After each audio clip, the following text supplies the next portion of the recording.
はい、金坊主です。今回はですね、この、ジムニーをですね、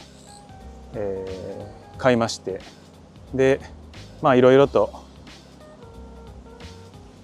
つけたいなと思うものがつけれたので、それをねちょっとね紹介していこうかなと思います。まずですけど、このジムニーですけれども、一番グレードの高いやつですね。で、買ったのは新車でもなく中古車でもなく新古車として買いまして、欲しいなと思ったけど結構待つじゃないですか。で、近所に新古車で売ってたので、もうそれをそのままパッと見てこれですって買いましたね。で、つけたかったのはいろいろあるんですけど、まず外側からちょっと説明していこうかなと思います。で、主にキャンプと、あと、こういう撮影とかの仕事もあるので、撮影の仕事のこの2点で使うことが多いんですけれども、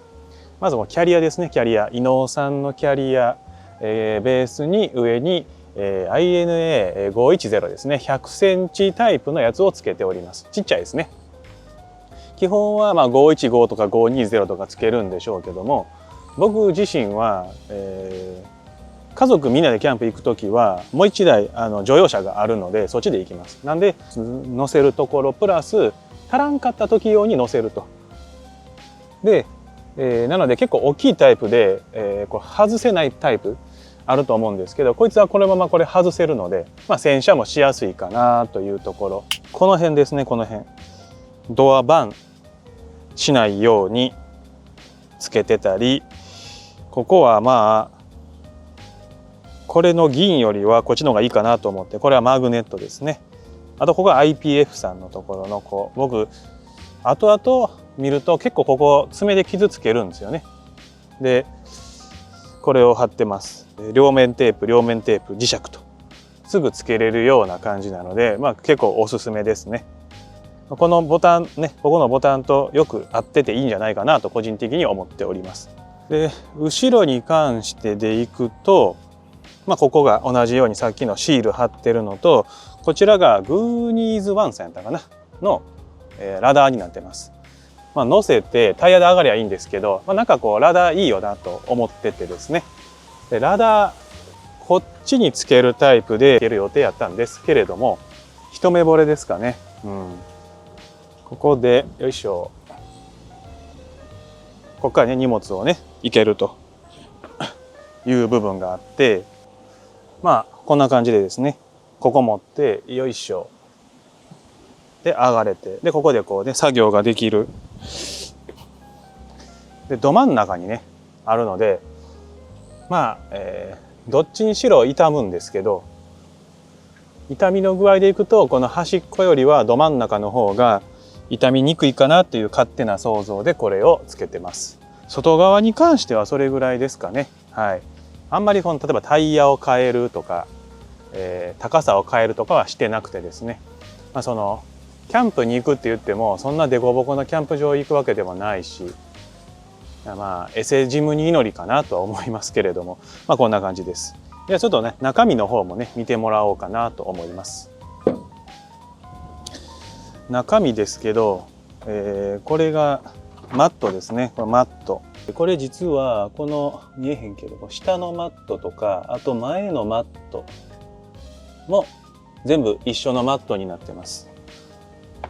で、なんでこのマットにしたかというと、よくあるのがこれ、よいしょ、ここにつけるタイプのやつあると思うんですけど、つけるタイプやといちいち剥がすのめんどくさいと。キャンプ行ったりとかしたら、ここ汚れるわけですよね。ここが汚れたらこれもビュンって取ってビャッと洗ってビャッとやりたいと。デメリットはこれを取らないと、上に上げれない。ただ、言ったようにみんな家族で行く時はこれ乗らないので、僕としてはこれで全然十分かなと思っております。ここが IPF さんのエクステンションをつけてます。ここね。なんで荷物がここから落ちないように2個つけてて荷物が落ちないようになってます。こんな感じでここ荷物が落ちないようになっております。で、プラス、ここにも IPF さんがありますし、ここにも IPF さんがありますし、後ろにも IPF さんがございます。わかりますかね。こんな感じで、もう全部囲ってるという形ですね。なんでこんなことしたかというと、なんか荷物をこう引っ掛けるっていうよりは、僕結構荷物をね乗せてガンガンこう窓とかに当てて、窓のそのフィルムとかがね剥がれちゃったりしてたので、こういう感じでつけております。プラスネットですね。ネットもつけてます。シュラフとかはこの辺に入れておこうかなという感じ。重たい荷物はここに置いて。じゃあこの運転席のね中も見ていこうかなと思います。さっき話したようにここに、シートがあって、よいしょ。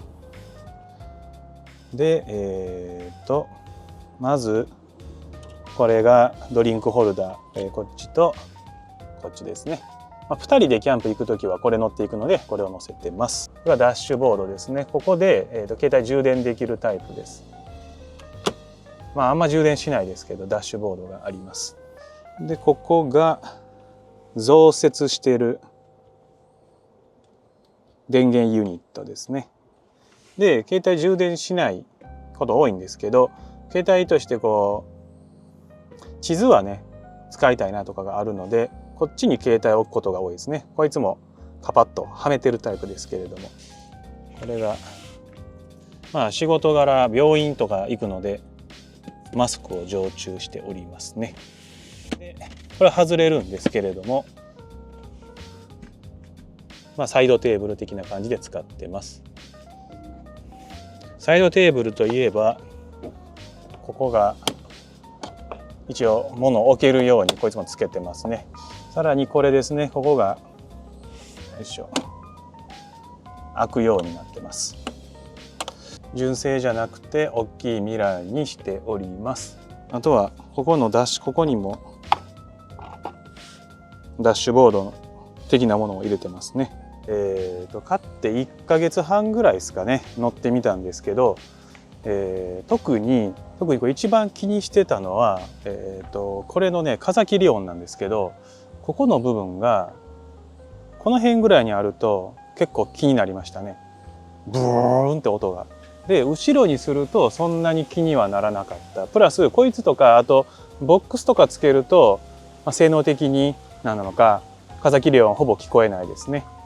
ただこいつがやっぱし運転席の真上ぐらいまで持ってきちゃうと、